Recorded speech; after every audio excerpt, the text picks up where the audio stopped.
Good morning, everyone, and welcome to episode 36 of the Willow Cove Crafts podcast, a podcast about knitting and sewing and my other crafty endeavors. My name is Emily, and you can find me on both Ravelry and Instagram as Willow Cove Crafts. Today is Sunday, September 25th, I believe. And I am coming to you from just outside of Madison in Verona, Wisconsin. It has been 2 weeks since I last recorded, and it has been a really uneventful 2 weeks, which is how I like it. Dan and I had a very busy summer. We did something every weekend. Pretty much, I think there was maybe 1 or 2 weekends this summer where we didn't have any plans. And I am definitely more introverted, more of a homebody. And so while it was really fun and really great to see everyone we know and love in the whole entire world, it was a lot. And yes, by the end of the summer, I was feeling a little bit drained, and I needed to take a little bit of time to not do anything. And that coincided nicely with Dan being out of town. So Dan is on a work trip. He's been gone for a week and a half at this point. He's coming home later this week, but he went to England for work, so it was a really big work trip, and he'll in total have been gone for about 2 weeks, which he's definitely more of the extrovert between the two of us. He's the one that always wants to be doing things, and so when he is away, I often take the opportunity to do absolutely nothing. So for the last 2 weeks, I've gone to work, I go to the gym, and then I come home and sit by myself. So I've had a lot of crafty time over the last 2 weeks, and it has been wonderful. And yes, gearing up for a bit of a busier October, but I do feel very refreshed at the moment. And if you're like me and are very introverted, take some time for yourself. You have my permission. Today I have one finished object for you. I have 2 knitting works in progress, 1 sewing work in progress, and some future plans that I would like to talk to you about. So we can go ahead and get started on the crafty content. As I mentioned, I do have a finished object today, and it is what I am wearing. So this is my double date sweater by Winter's Weather Knits. That is Joey. And this is a test knit I did for her. And I believe this sweater is getting released on October 4th, which is in about a week and a half. I'm 95% sure that that is the date. So October 4th, if you're interested in knitting this sweater for yourself, mark your calendar. And yes, I really, really love it. I really liked the design of this pattern, which is why I signed up for the test knit. And then as I was knitting it, I had a little bit of concern about the length. It was looking a bit short, but after blocking, it turned out absolutely perfect. I will put in a little cutaway here of me wearing it so that you can see it a little bit better. It is slightly cropped. It does come to just below the top of my pants, which is perfect. And it's got this very loose sweatshirt type fit. It's got a dropped shoulder, which gives it that really cozy, relaxed sweatshirt type of vibe. And I just know that I'm gonna wear this a ton this fall and winter, and I highly, highly recommend the pattern. So A couple things about this pattern is it comes in 9 sizes, I believe. It is graded from an extra small to a 5XL. And I test knit the size extra large, which I have a 45-inch bust, and the finished sweater, excuse me, I have like a frog in my throat today. Anyways, I have a 45-inch bust, and the extra large comes out to a 52.5-inch sweater circumference. So it's got a good amount of positive ease, and again, just super relaxed and cozy, and just a great sweater to curl up with on the couch as we head into the colder months, at least in this part of the world. A couple of other details about this sweater. So it does have these stripes, which look a lot like color work, but they are not color work. They are just some cleverly placed knits and purls, we will call them, that create this texture that looks a lot like color work, but it is not color work. This pattern is very beginner friendly. If you are a little bit afraid of color work, you're not going to find it in this sweater. So definitely recommend this as a, you know, I even think you could knit this as your first sweater. As long as you're comfortable with stripes and changing your colors, I think you could definitely knit this sweater up. The yarn I use, I had one skein left over. I'm trying to think. You know, when you test knit, the designer gives you an estimation of how much yarn you will need. And I think I had more than she estimated. I just had this sweater quantity in my stash. So I don't think I actually had extra yarn, you know, given what I was estimated in the pattern, but I just happened to have an extra skein. Anyways, I knit this sweater out of Brooklyn Tweed Arbor, which is a 100% American Target wool. This is a DK weight, and my main color is Hammock. I'm dropping balls of yarn. And then my 3 contrast colors were Carob, Arabesque, and Degas. And I used 1 skein of each of my contrast colors. So this is my leftovers from 1 skein. And then I used 8 full skeins of the Hammock. And this was my 9th skein. I barely had to dip into a 9th skein. I think I posted a picture of this on Instagram. I got to about here on my 2nd sleeve and needed another skein of yarn, which, you know, the absolute worst thing that can happen is that you run out of yarn. The second to worst thing that can happen is that you have to break into an extra skein for just like a little bit more knitting. But I definitely had plenty of yarn, and hopefully I'll be able to use this up. I'm thinking maybe in a colorwork hat. I have a couple other skeins of Arbor that I think would pair nicely with this. This is obviously a white, so it will go with pretty much anything.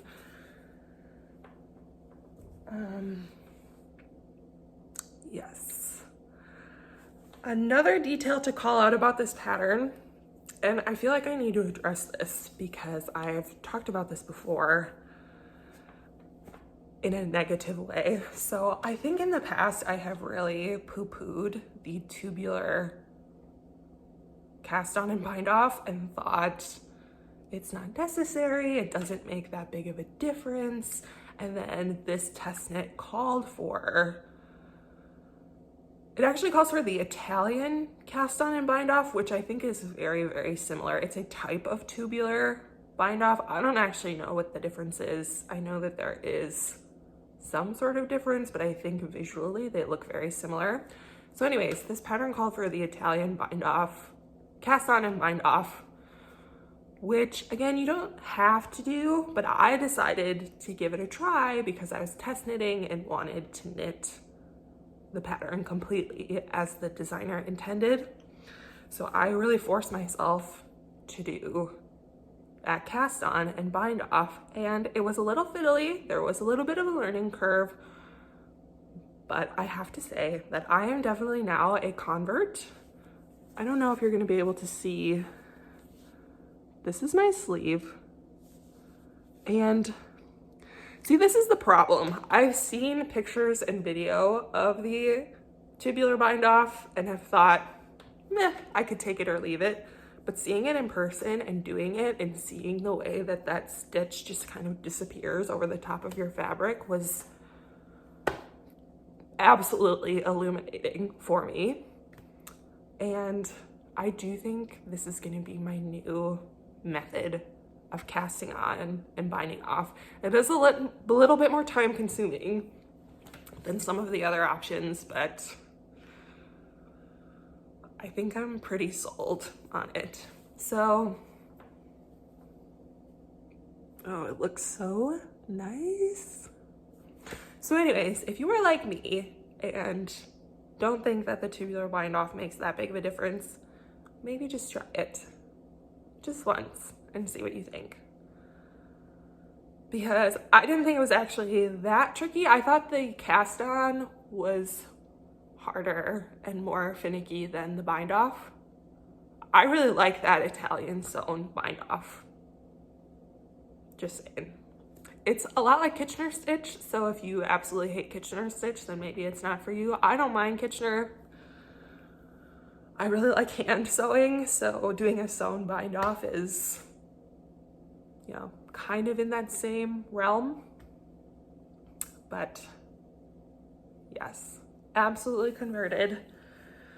And then my only other sad thing about this sweater, it's not even that sad. I posted about this on Instagram last night. I blocked this sweater on Thursday. So I came home from work on Thursday and got this soaking and laid it out, hoping that it would be dry for today, Sunday, for me to podcast about it, which it is. And then last night, it was mostly dry, so I decided to try it on, and I put it on, and there is this subtle discoloration happening on the bottom rib, and I'm not even gonna point it out to you. It's so subtle that I can't see it in certain lights. Natural lighting looks a lot better than kind of harsh overhead lighting, but it does look like this yarn bled a little bit. I can think of no other explanation, but it does on the white. It just looks a little dirty in some spots. Like, you know, did I have grubby hands one day when I worked on this and got, you know, a little bit of dirt on the bottom of my sweater? I have no idea. It looks like I'm looking at it right now and I can't even see it. But in certain lighting, I can see it. And again, it's so subtle. It almost looks like just a shadow. Like, I think no one will ever notice because, you know, when you're wearing the sweater and it's moving around, there's shadows and you're not going to notice this one little dark spot. It's more than one spot. There's a couple spots and it's on the just bottom ribbing, which is also really weird. I don't see it up here at all, which I feel like if a yarn bleeds, it's kind of, you know, you can kind of see it leaching from one color onto the other. This is just a random spot on the white fabric where it looks a little grubby and dingy. Anyways, no one's ever going to notice. However, it is one of those things where you spend all this time making something and it's almost nearly perfect. And then there's just this like thing and you're like, how did this happen? I'm hesitant to say that it is yarn bleeding because it's just a little weird. Like, it's just this dirty spot that you can't see half the time. Anyways, it's fine. I think, you know, it's very fresh. I'm always very precious about my freshly finished hand knits, and then once I start wearing them and using them a lot, it's not that I am not precious about them, but I'm less precious. Like if I accidentally spill something on them or whatever, I'm not absolutely heartbroken. They become just, you know, like any other article of clothing in my wardrobe. So I'll get over it. I still love this sweater. It's great. But yeah, mystery stains. Always a little upsetting. So anyways, I'm trying to think if there's anything else to say about this sweater. So again, double date sweater. It's getting released next week on October 4th, and you should definitely knit it if you're in the market for a cozy, comfy, oversized sweater. Moving along to works in progress. So last episode and the last couple episodes, I have been working on my other test knit, which is the Cargill sweater by Rebecca of the Crea podcast. And here's where I am at.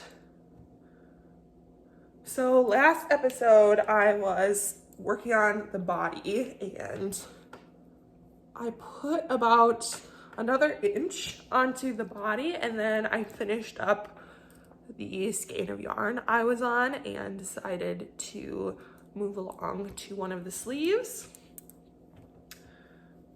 So I tried this on last night. The sleeve is just past my elbow.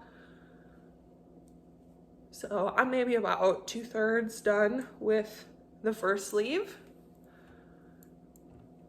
And yes, this is where I'm at. So again, this is a test knit. I am not gonna finish on time, unfortunately. I really, for a time, thought I was gonna make it, but there's just no way. The Cargill is getting released this Friday, which is September 30th. So, you know, there's absolutely no way I would finish first sleeve, second sleeve, and, you know, I'm not done with the body yet. I still have between 6 and 10 inches left to knit on the body, depending on how long I want it to be. So there is just no way. You know, I work full time. This is not getting done by Friday, which is very sad. But the exciting thing for all of you is that you will be able to knit the Cargill starting Friday. So keep an eye out for that. The pattern, I meant to go look up some information about this pattern so I could tell you. Let me go do that real quick and I will be back. All right, so Rebecca has graded this pattern to 11 sizes, and they range from a 30-inch bust up to a 67-inch bust. I don't really know what that translates to, you know, in small to extra large sizes, but yes, 30 inches to 67 inches. And I believe that's the finished sweater circumference. That actually might be the intended bust size. Anyways, it's all in the pattern. It's very size inclusive. I am knitting the 6th size, I believe.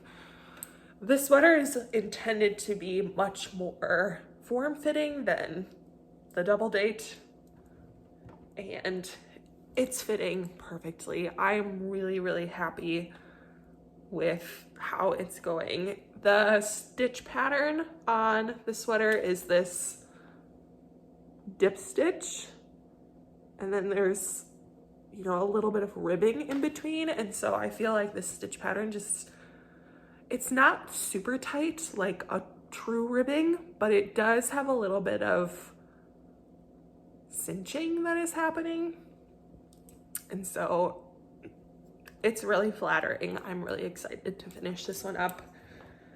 The yarn I am using, and the yarn that or the yarn type that is called for in the pattern. So the pattern is a fingering weight held with a mohair, or you can knit it with a DK weight, or really, you know, we're always trying to meet gauge, but the intent is a fingering weight with a mohair or a DK weight. I am using Emilia and Philomene, which is a hand-dyed yarn. I bought this from Espace Tricot. I don't know if the dyer is French or French-Canadian, one of the two. Anyways, this is in the Josephine base, and the colorway is Tiffany, which I say this every week, but I really love this color. It's blowing out a bit on the screen. I think if I hold it back, this is a little bit more true to color. It's this, you know, burgundy, raspberry, chocolate type color. It's really beautiful. And then I am holding that with their Leona base, also in the Tiffany colorway, which is the mohair. So this is a 100% non-superwash merino, and this is a 72% mohair, 28% silk. And yes. So not much else to say about this sweater. I've been showing it the last couple episodes, so I've talked about it a lot. Except to continue to say that I really love it. I think the stitch pattern is really fun. It's a 4-row repeat, which makes it, you know, people often call it potato chippy, you know, just one more. And before you know it, it has grown a lot. This sleeve, I feel like, has knit itself so far. And yes, it's fun to just kind of like tick through the repeats, and yeah, it just makes it seem like it goes by really fast. It is a bit of a yarn guzzler, as Rebecca has called it on her podcast. It's got a weight to it. So I'm at this point, I would say about 2 1/3 skeins in. And by skeins, I mean, you know, I'm holding the yarn double, so a fingering weight and a mohair I'm calling a skein. And I feel like normally I would have nearly a whole sweater at that point, but this sweater just sucks it up. It's that dip stitch. It takes a lot of yarn. So, but yeah, it's just got this like beautiful heft to it, and it's gonna be so warm and cozy and just super elegant. I said this last time and I'll say it again. I think this might be my favorite sweater I've ever knit. Highly, highly recommend. I do not think, we were just chatting about this week in the test knit Instagram chat, but I don't know if I would consider this a beginner friendly pattern. I always hesitate to classify things as beginner, intermediate, advanced, because different people have different thresholds for what they can do and what they are willing to try. So I think generally there's some skills required in this sweater that a brand new knitter maybe doesn't have yet. That being said, if you are an adventurous beginner, you can definitely figure it out. Yes, the trickiest part about this sweater is you do some neck shaping, and then you obviously have, you know, it's a raglan shaped sweater, and you need to be able to do those things in pattern. So Rebecca gives you a chart and explains how to do this stitch, but then you have to incorporate new stitches into the pattern as you are expanding for your raglan. And I think incorporating new stitches and kind of knowing intuitively like what to do, you know, this is a new stitch I made. Is it a knit or is it a purl? Is it going to be part of a dip stitch? and kind of knowing how to do that, I think, is a little bit more of an intermediate knitting skill, which is why I would call this advanced beginner intermediate type pattern. The pattern itself is not difficult to do, and Rebecca is providing video support in her pattern. So once you get the hang of it, it's super fun and satisfying. But yes, I would say the big skill that you would need to have with this sweater is knowing how to incorporate new stitches into pattern. And if you feel like you can do that, this sweater is for you. So again, Cargill sweater comes out this Friday, September 30th, and it is absolutely lovely. Highly, highly recommend this one as well. My next work in progress is a new cast on. I have mentioned this the last few episodes, but I finally started it. So I was getting really close to finishing this sweater, and I do think 2 knitting projects is a good number for me. I really like having 2 knitting projects and 1 sewing project, and I've been sticking to that for the last few months, and it has been a good combination for me. It gives a little bit of variety, but not too much where I feel overwhelmed. So this is what I'm gonna try and stick to for the time being. But anyways, I finished my double date, or was getting really close to finishing it, and so I wanted a new project.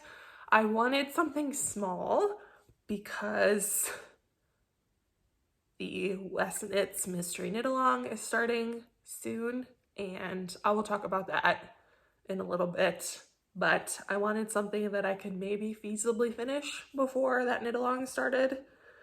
And yes, this has kind of been on the docket for a couple weeks as something I wanted to start. But I have started my Oslo Hat by PetiteKnit, and it doesn't look like much at the moment. I always think Oslo hats look a little funny when they are in progress. If you are not familiar with the Oslo hat, it is a pretty simple, classic hat. I think it looks a lot like a store-bought hat. Like, it's very clean and simple. It has a triple layered brim, which is really nice if you live in a place that gets really cold like I do. And it's got a very interesting construction. I don't want to give away the secret sauce of the pattern, but you do some knitting, you do some knitting inside out, you do some folding and sewing, and you get this really thick, luscious brim on your hat. So, looks a little funny at the moment. It's rolling quite a bit at the bottom, but that will be resolved with time. The yarn I am using is Woolfolk Tynd. I say Tynd, it might be Tinned. And this is color 27, which is lovely. It looks very mustard on the screen, which it is a mustard yellow, but there's kind of a deeper richness to it. I keep thinking that this color is like if mustard yellow and toffee brown had a baby, it would be this color. And the way this hat works is, so these are fingering weight and you hold it double. So you could also probably knit this hat out of a DK weight yarn. And then I also know that PetiteKnit has a fingering and mohair version, which I'd be curious how different that is because that's also a DK weight. So yeah, I don't know if there's much of a difference between the Oslo hat and then I think it's just called Oslo Mohair Edition or something like that. They look very similar. So I do wonder if you would need to buy both patterns or if you could just knit the original Oslo with a fingering weight and mohair if you already own that pattern. Anywho, this is where I'm at. Just this super long swath of stockinette at this point. This hat comes in 4 sizes. I believe it comes in a child, a junior, a women and men's size. I'm making the women's size. All of that's a little bit arbitrary in my opinion, but it does give a head circumference, and I was the women's size hat, so that's the one I am making. And yes, this has kind of been my work knitting, the out of the house knitting, because it's simple and straightforward. The Cargill takes a little bit of concentration, so I like to save that one for in the evenings.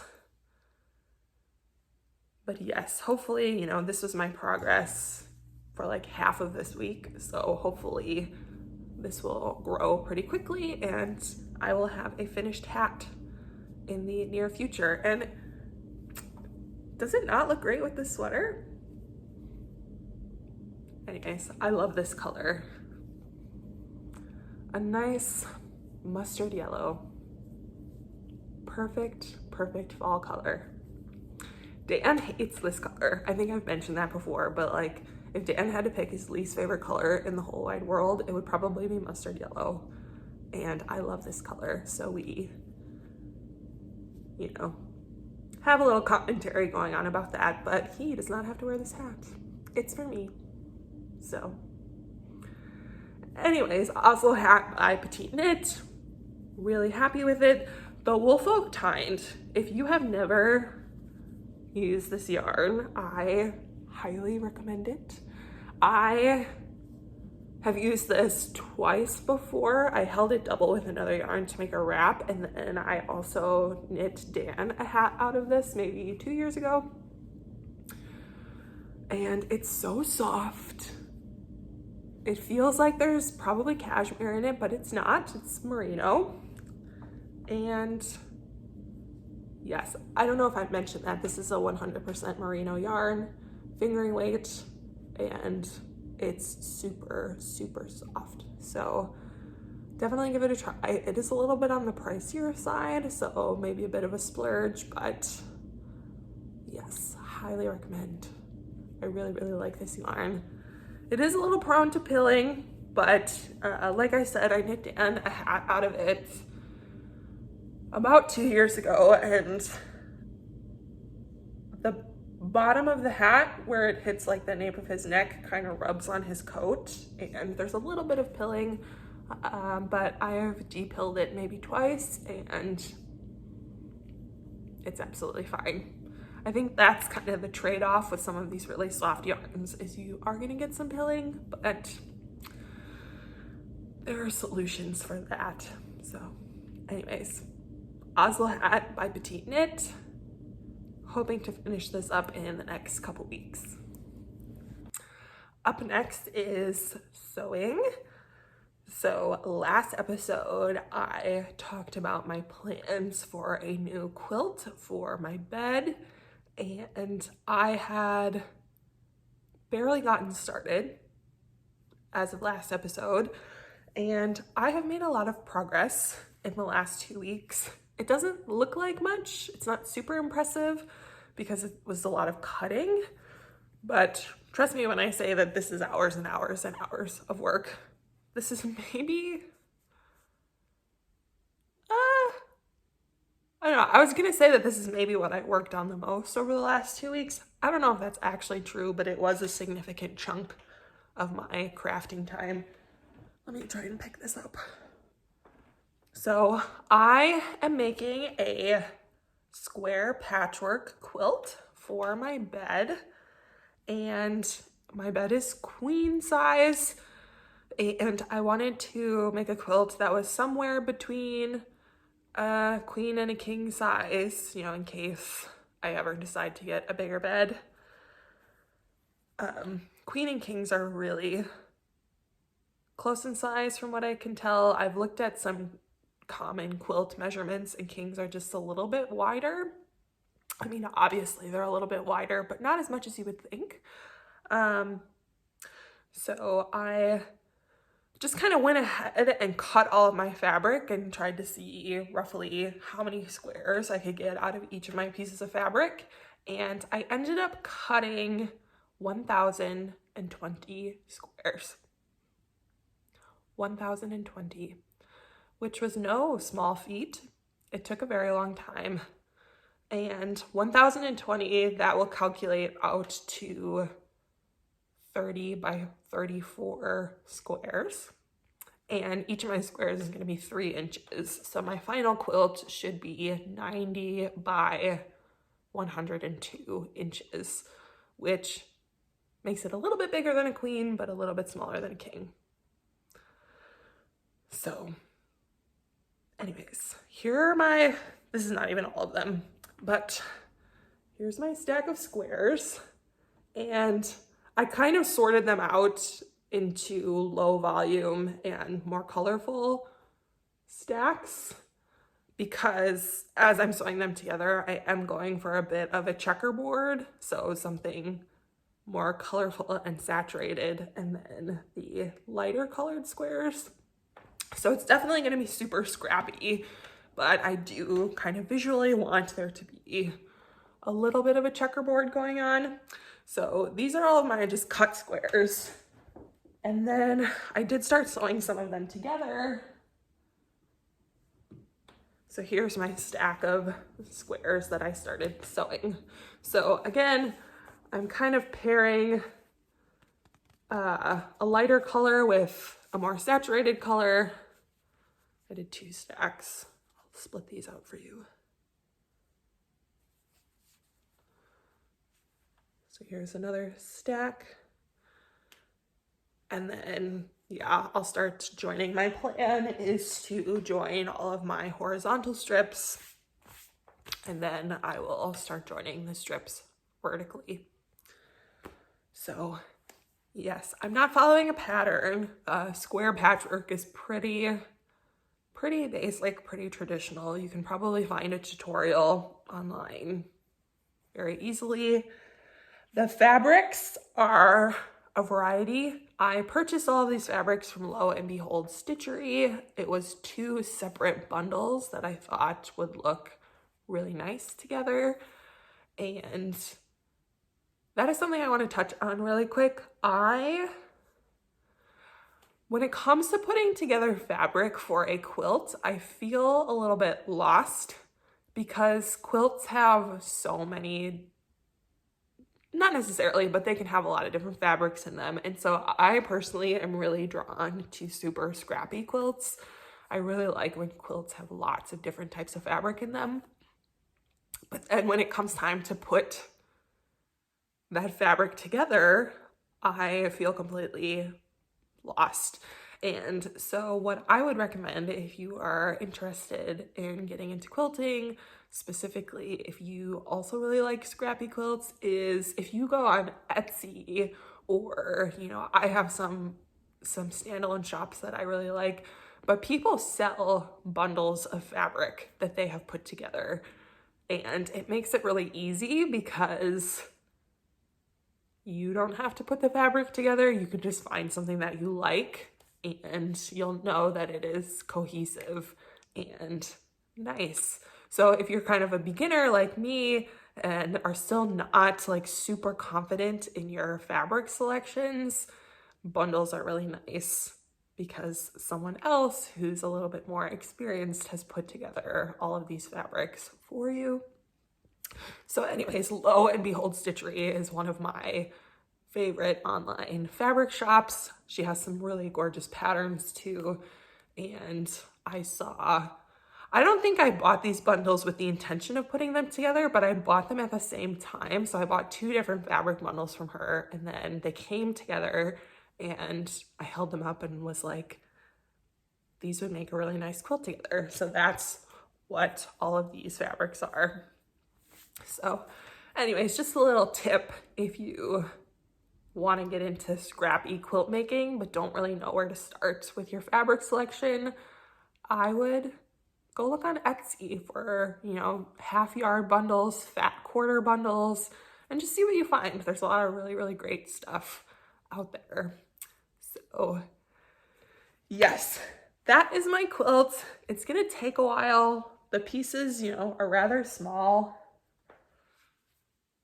You know, just imagine over 1,000 of these squares getting sewn together. Yes.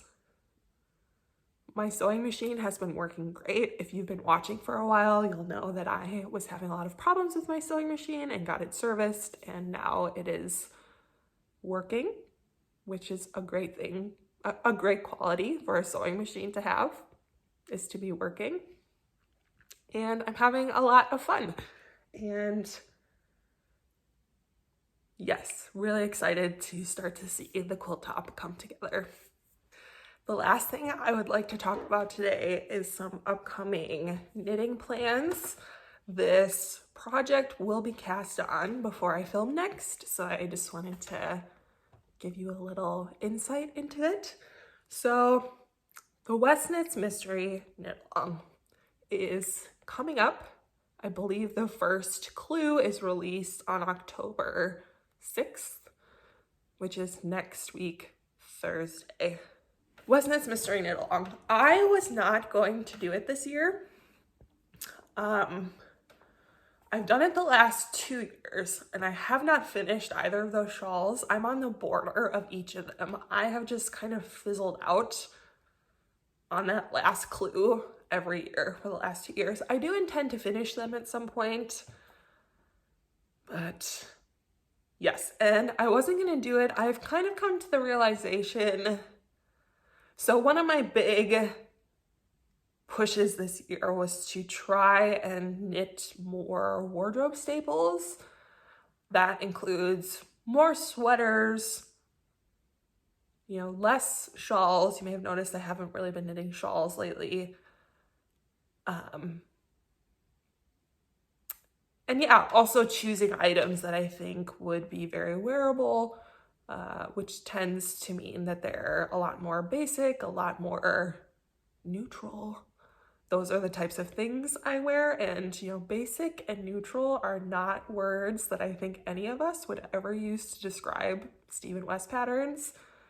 You know, Stephen West is so innovative and his patterns are just super funky and there's nothing quite like them. And while I can appreciate his patterns as these stunning works of art, they're not really in line with that goal of creating wardrobe basics and more simple things that can be worn every day. Stephen West is just not really my style all the time, and that is fine. Again, I think he's super innovative, he's so creative, but I like boring and simple things.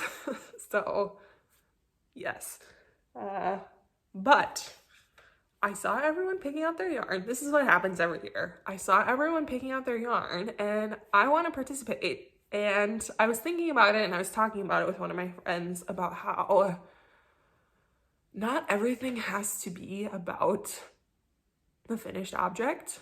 There are, you know, people always talk about like either you're a process knitter or you're a product knitter. And I personally think you can be both, and you can be one more than the other at different times. And when it comes to the West Knits Mystery Knit Along, I love the process. I love getting, you know, I love the mystery of it. I wake up when those clues are released.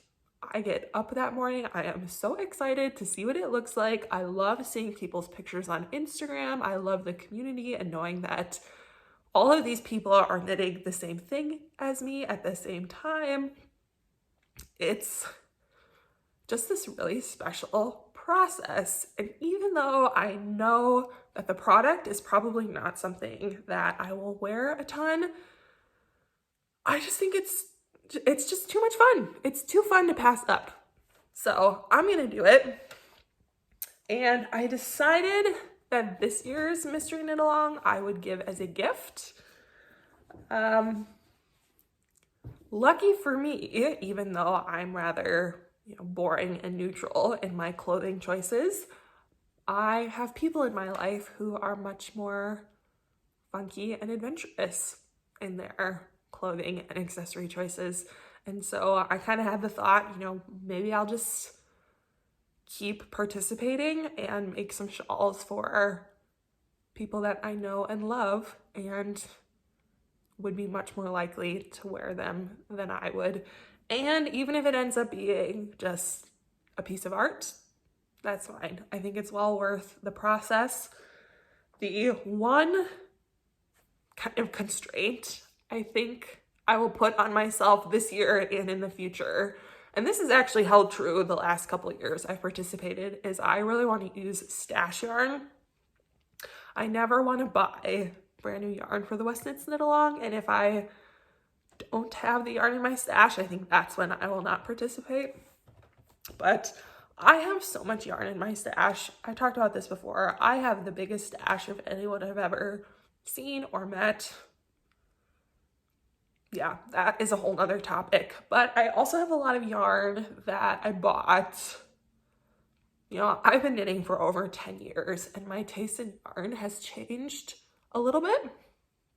I used to be a lot more into brighter colors and speckles and heavily variegated hand-dyed yarns, and that is not my vibe anymore. Again, much more simple, neutral, kind of deeper, more saturated colors. I'm not super into the primary bright colors anymore, but I have a lot of that yarn in my stash, and so I've contemplated sometimes what to do with it since it's not my jam anymore. And I do think things like the West Knits Mystery Knit Along is a really good use for that yarn and gifts, because again, I have plenty of people in my life who still really love those types of colors. I'm not going to say who the recipient of this shawl will be because I honestly don't think they watch this or get this far, but they might. So I'm not going to say who it is. But anyways, I went stash diving and picked out some yarn for the West Knits Mystery Knit Along. And I'm going to participate this year, and I'm really excited. And yes. Yeah, and I do think I will plan to participate in years to come. The one caveat being that I have to use stash. And if I don't have the yarn in my stash, that's going to be kind of the differentiator between whether or not I participate. So real quick, I do want to show you this bag. My mom got me a Boku project bag for my birthday this past summer, and it's wax canvas, and it is so lovely. It's got a little drawstring. I haven't really used it, so it's like not really relaxed at this point, but wax canvas, nice leather handles, really nice bag. You should get one. Anyways, I thought this would be a great bag to use for this project. So again, I went stash diving and picked out some really nice yarn. So the Mystery Knit Along this year calls for fingering weight yarn, 3 colors, 2 skeins of 2 of the colors, and 1 skein of the 3rd color. So you've got your main color, your contrast color, and then he keeps calling it an accent or a pop. So my main color is, and again, this is deep, deep stash. I have had all of these yarns for like maybe 8 years. Anyways, my main color is going to be this. I'm gonna cover up the price tag. I feel like that's a little weird, but this is Hedgehog Fibres Twist Sock in the teacup colorway. And it is this beautiful cream color. You're just gonna see the price tag, it's fine. It's this beautiful cream color with speckles of pink and brown. And I still really like this colorway. Again, not super into speckled variegated yarn these days, but I do think this one is so pretty and soft, and I am excited to finally get to use it. So anyways, that's my main color. Hedgehog twist sock is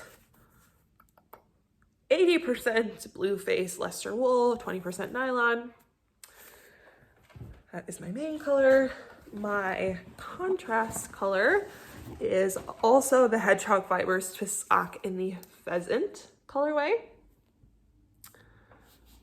So this one is a bit more variegated, but subtly so. It's got these really rich reds and purples and pinks.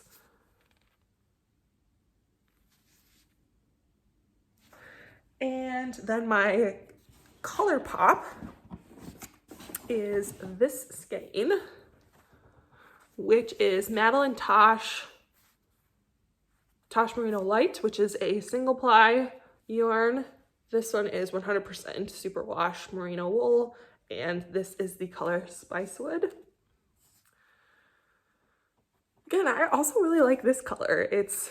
This is still more my aesthetic these days.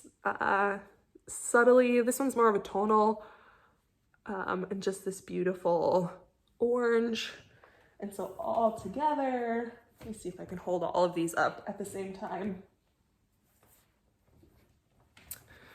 So here is my, here we go.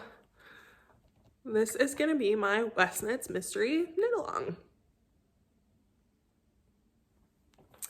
And I really like this color palette. I think it's very fall, very, you know, I keep calling it like fall flame, like it just reminds me of a little fire. And again, this is gonna be a Christmas gift, and I'm gonna finish this year. Mark my words. So, yes. And that is it for me today. I feel like this episode is gonna be really long. I always think that, and then it always ends up being the average length, but it does feel a little bit long today. I definitely talked about more things than I usually do. But yes, I will talk to you all again in 2 weeks. I hope you have a lot of great knitting time over the next couple weeks, that you are cozying in. I definitely feel like we're settling into fall, getting ready for winter, and, you know, doing all of the things that make me feel really cozy, lighting candles, wearing sweaters, getting blankets, you know, all that good stuff. So I hope you are experiencing that as well. And thank you so much for watching. If you've made it this far, please give this video a like, leave a comment, subscribe if you haven't already. All of those things really help to boost my channel. And I will talk to you again in a couple weeks. Thanks everyone. Bye.